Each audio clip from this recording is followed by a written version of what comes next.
all I could think about was all of the goals these students helped me reach.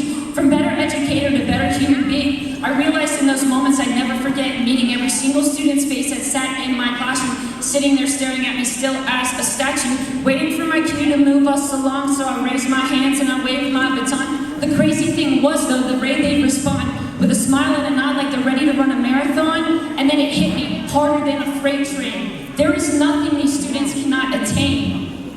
That is, if we give them everything. So I instantly poured everything into my career, trying to figure out what each student needed to hear, creating an environment where the students had no fear to play out, sing out, just be creative. I mean, the world didn't progress without being innovative. We're a family, we're a team, and this is it. This is the dream. This is all I ever wanted, and it's all I really need. Because that kid in the second row who always seemed so unhappy now walks into class every day laughing. And the joy of learning through music is so unique that sometimes just watching it leaves you unable to speak. From where they started to where they are now, these students have grown leaps and bounds. But I guess all I'm really trying to say is thank you, students, for every day, for giving me some of the best days of my life, and for never giving up no matter how hard the fight.